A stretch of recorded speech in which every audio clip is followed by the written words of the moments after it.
je dois vous dire, vous nous avez manqué. C'est très gentil. 15 ans, c'est long. Et pourriez-vous nous parler peut-être des raisons de ce silence cinéma, en tout cas? Est-ce que vous avez fait pendant ces 15 ans? Il y a une partie de la question à laquelle je ne vais pas répondre, parce qu'elle est intime, et une partie plus publique. Et à celle-là, je répondrai très sincèrement, je ne sais pas. Je ne sais pas pourquoi, je ne sais pas, c'est pas 15, c'était 13 en fait. Bon. Ils ont arrondi dans les deux sens, ça fait 15, et puis je vais bien. Mais je ne sais pas. Je sais que j'étais extrêmement occupé, mais à quoi diable étais-je occupé? Sans doute à mûrir, grandir, ne pas rester une espèce de petit coquillage dans le sable du cinéma, ce que font les autres. Mais je ne sais pas, c'est passé comme ça. Et je parlais de ça à mon ami Jerzy Skolimowski, que vous devez connaître. C'est un ami, enfin on s'est connu gamin, donc on s'est connu depuis 60 ans, maintenant mon Dieu. Et lui, il a eu 17 ans de hiatus. Et il m'a fait la même réponse, il m'a dit, 17 ans? Ah bon? Il a fait le coquet, évidemment, mais ça n'était pas des années perdues, croyez-moi. Alors Gombrowicz, c'est une sorte de challenge pour les cinéastes. Alors comment vous l'avez abordé? Que présente-t-il pour vous? Pardonnez-moi, j'aime pas cette formule parce que Gombrowicz n'a jamais écrit en vue d'être filmé. Donc il n'a pas posé de challenge aux cinéastes. Il s'en foutait comme de l'an 2. Par contre, les cinéastes qui ont eu l'ambition, qui croyaient pouvoir adapter ces livres, normalement, d'habitude, se sont plantés. Skolimowski, tiens, avec Ferdedurke, j'en parle uniquement parce qu'il a dit lui-même que c'est le plus mauvais film qu'il a fait de sa vie. J'oserais pas le faire autrement. Il y a eu un autre cinéaste polonais qui a adapté un très beau livre qui s'appelle Pornographie, et puis rien ne ressemble à la pornographie dans son cinéma, parce qu'il a compris au milieu qu'il faut qu'il fasse tout à fait autre chose, sinon il est perdu, il est battu. C'est une sorte de je ne dirais pas de lutte, mais Gombrowicz comprenait le monde, et surtout le monde de l'intelligence, comme un terrain de bataille. Et pour lui, s'il avait su qu'on adaptait un de ses romans, il aurait pensé que c'est un match de boxe entre l'imbécile qui veut adapter son œuvre grandiose et lui. L'œuvre est grandiose parce qu'elle est totalement perverse. Elle est complètement hors de portée du cinéma, si j'ose dire.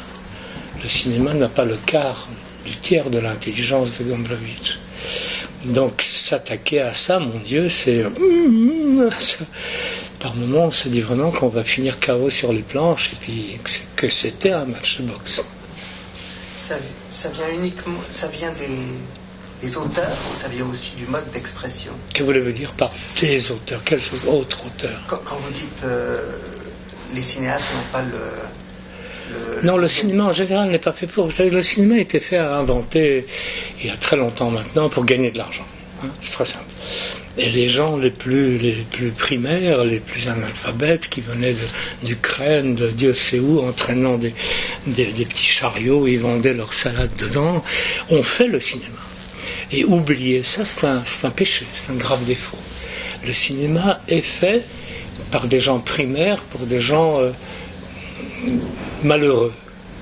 Voilà. Et quand on oublie ça, on se laisse pas. C'est le festival de Cannes. Et tout ce que je déteste au monde.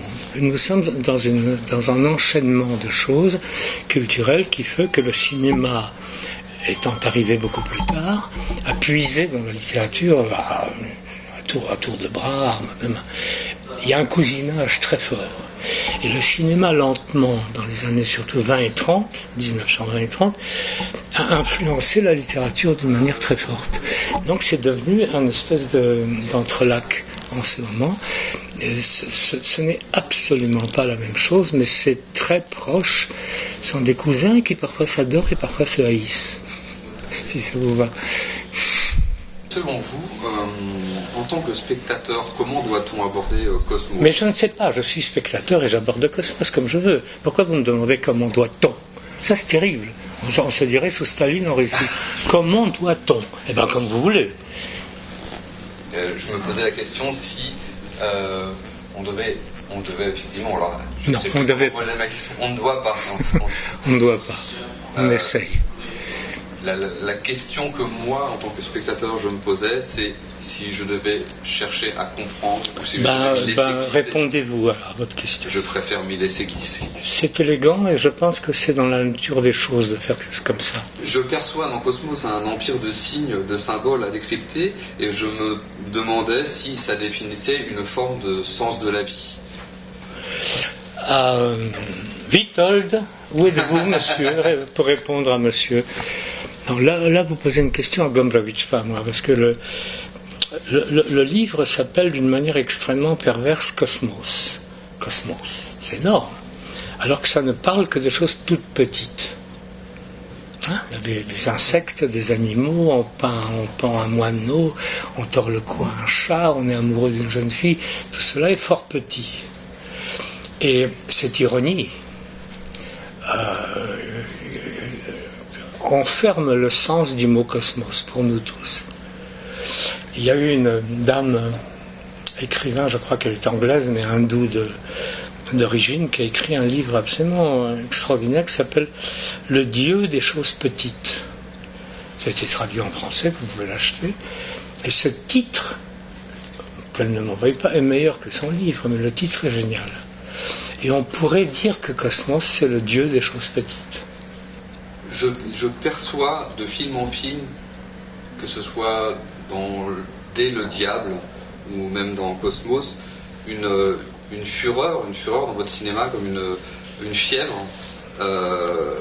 Et donc je me demandais comment vous pouviez expliquer cette fièvre qui semble se transmettre de film en film et qui fait que votre cinéma se reconnaît entre mille. Encore une fois, je ne sais pas, parce que je ne suis pas un observateur narcissique de moi-même. Je ne sais pas. Ce que je sais, c'est que ce que vous appelez ici en Occident, en France, surtout parce que la France est très différente de la Pologne, la fièvre, l'hystérie, le je ne sais pas quoi, est monnaie courante dans mon univers slave. C'est pas du tout parce que je suis fiévreux et hystérique et furibard que je fais les films que je fais, c'est parce que c'est dans mon sang, c'est dans la nature des choses. Je m'ennuie au cinéma la plupart du temps. J'adore le cinéma. Il y a des dizaines de films que je peux vous citer dont je suis béat d'admiration. Mais l'énorme tas de ce qui se produit, et surtout le tas festivalesque ces derniers temps, alors là c'est carrément la catastrophe. Je m'emmerde à mourir.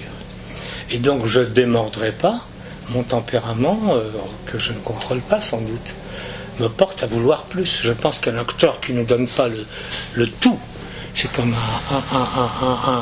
un coureur de 100 mètres qui doit Usain Bolt, comment il s'appelle, celui qui fait qui doit courir un 100 mètres et battre le record du monde, à qui on dirait va lentement. Ça me paraît absurde. Il peut aller plus vite. Et quand il va au plus vite, il est au mieux de soi-même. Il est au mieux de son corps, il est au mieux de son esprit, il est au mieux de pourquoi diable est-il dans ce monde. Eh bien, quand je fais du cinéma, je me dis que quand je peux, j'ai le droit, et parfois j'ai pas le droit pendant des années, parce que messieurs et mesdames les producteurs ne veulent pas de ça, n'est-ce pas? Tout à fait autre chose. Eh bien, quand j'ai le droit d'en faire, ben j'y vais. J'y vais pas pour paraître, pour faire semblant, c'est très sincère. J'ai une question qui est liée à cet aspect frénétique dont vous parliez. Je mets parfois sur votre cinéma le mot romantique, justement. Et je me demandais si vous sentiez quelque part cinéaste romantique. Il y a quelque chose d'intéressant dans votre question, seulement je le dirais, si vous permettez, un peu autrement. Je suis très polonais, je suis assez français, et nous avons eu, les Français ont eu une tradition de plus, mais en passant, une tradition réaliste, mais nous avons eu 2 grands moments de littérature et d'art. Le romantisme, en France, 1830 et la suite, jusqu'à Victor Hugo et le surréalisme, qui est né bizarrement du romantisme. Je ne sais pas si vous êtes d'accord. C'est l'enfant bâtard du romantisme. Et c'est la même chose en Pologne. Et donc ces 2 traditions, qui sont ce qu'on a fait de mieux, si j'ose dire, dans le domaine de l'écriture, et donc par la suite du cinéma. Le cinéma a essayé à tout prix d'entrer dans ce système avec tiens, il y a des gens qui n'étaient pas tout à fait français, comme Dali ou Buñuel, ou Artaud. Ils ont poussé, et Cocteau par la suite, qui était un surréaliste de mode, pour moi. C'était pas très sérieux, mais vraiment. Mais ces 2 choses sont très ressemblantes dans nos 2 cultures. Et donc, puisque je suis né là-dedans, j'ai dû être imbibé par la nature des choses. Je n'ai jamais été follement ému par Balzac ou par Flaubert, si. Ah oui, attention, parce qu'il est quand même très étrange. Mais ou Zola, c'est pas mon truc. Donc ces 2 traditions dont on parle ont certainement eu un effet dont je me rends même pas compte. C'est comme le lait de maman, quoi. De ce point de vue-là, il y a une petite dissension, c'est-à-dire que moi j'ai vécu la sortie, Possession, L'important c'est d'aimer. Ça a été quelque chose, un vrai choc pour moi, adolescent. Et quelque chose que je ne ressens plus forcément dans Cosmos. Est-ce que c'est d'après vous parce qu'on a changé d'époque, parce que moi j'ai vieilli, parce que vous-même vous avez pris de l'âge, est-ce que parce que le cinéma ne peut plus faire de la façon, est-ce que ça se justifie, ce ressenti? Vous avez tout dit. Les choses ne sont pas immuables. Le cinéma n'est certes pas gravé dans de la pierre, n'est-ce pas? J'ai changé, vous avez changé, le monde a changé, et surtout, hélas, le cinéma a changé. C'est-à-dire ces grands courants un peu frénétiques qui faisaient frémir le cinéma, qui étaient pour moi les seuls moments de bonheur, n'existent pratiquement plus parce que personne n'en veut. C'est pas parce qu'ils se sont éteints par faiblesse ou sénilité, c'est parce que le besoin public, un peu public, n'est pas là. Mais déjà, regardez, vous citez 2 films. Possession en France a fait 0 entrée. Ça a fait chier tout le monde. Ils ont écrit qu'est-ce que c'est mauvais. Attendez, tous les films que je fais ont au départ eu la réponse, et surtout en France, parce que c'est un tout petit peu différent, était extrêmement négative. Bon, alors, je dois continuer dans le négatif. Si je continue dans le négatif, je n'ai plus un rond pour faire un autre film. Mais je peux vous dire que ça en a remué plus d'un dans le sens positif. J'en suis absolument ravi. Et on est un petit cercle. Un des petits bonheurs de ma vie, c'est que 30, 40 ans plus tard, ces films ressurgissent aux États-Unis, surtout en Amérique du Sud. Enfin, ils sortent des collections de DVD absolument extraordinaires, merveilleusement bien faites d'ailleurs. Et ça veut dire que la vie de ces films ne s'est pas éteinte à la sortie. Voilà. Dans Cosmos, on retrouve un sens de l'absurde, un humour face au désespoir. Est-ce que, selon vous, là je parle selon vous, peut-être égal... Ah, il fait attention maintenant. Est-ce que c'est un moyen d'appréhender le monde, également d'en supporter la violence et de prendre ses distances avec? Le monde est appréhensible pour moi qu'à travers moi. Si je suis moi, je l'appréhende, forcément. Et je le fais, comme on disait tout à l'heure avec votre ami, de la manière la plus privée possible. Hein? Mais ce n'est pas un calcul, ce n'est pas une équation, et je ne suis pas sûr au bout de vouloir l'appréhender. Je me demande s'il n'appréhende pas moi, tout le temps. Et si ce n'est pas une réponse à cette question, à laquelle nous n'avons pas de réponse, nous ne savons pas. Nous ne savons rien, en fait. Sartre, oui. donc le rapport à l'idéologie. Dans Cosmos, il n'est pas question de ça. Mais par contre, Gombrowicz, dans ses carnets, parle beaucoup de Sartre. De qui voulez-vous qu'il parle, vu les années dans lesquelles il écrivait? C'était à la mode. Mais est-ce que c'est est-ce que c'est en référence à Gombrowicz? Parce que vous savez, je ne sais pas si vous connaissez Michel Onfray, le philosophe, qui en ce moment est connu pour remettre en question. Vous savez, les philosophes connus me donnent toujours la chair de poule. Depuis toujours. C'est quelqu'un d'insupportable pour certains d'entre nous. Mais bon, c'est dans l'air. Non, mais je ne sais pas. Mais je vous dis, les philosophes à la mode me font frémir. Ouais. Que ce soit Bazar de l'hôtel de ville, BHL, pardon, ou je sais pas, merci. Non, mais ce que je voulais voir, c'était, est-ce que c'est vous qui parlez de Sartre ou c'est vous, à travers Gombrowicz, qui en a parlé dans votre texte? C'est moi qui me permets de railler terriblement Sartre, que je hais. Je le hais. Dans sa littérature, dans ses prises de position politiques, dans son maoïsme sénile à la fin de sa vie, qui donne une lumière indélébile à tout ce qu'il a fait avant, dans ses plagiats de Heidegger, je le hais. Je pense que c'est un personnage maléfique. Voilà. En tant que créateur, et souvent ayant vécu en France, vous, comment avez-vous vécu les événements de vendredi? Je pense qu'il n'est vraiment plus la peine, parce que nous l'avons tous senti, de dire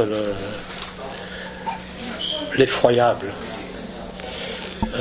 L'effroyable, c'est simplement tuer des gens qui n'ont rien fait de mal, qui sont allés manger, qui sont allés sortir, rien. Les idéologues ont tué des non-idéologues. Et comme je hais les idéologies, je les hais de toutes mes forces. Et que veut dire idéologie? C'est des religions. Il n'y a jamais eu de guerre au monde qui ne soit pas une guerre de religion. Je hais ceux qui croient. Voilà. Donc que voulez-vous que je vous dise? Et je suis de tout mon cœur avec les innocents.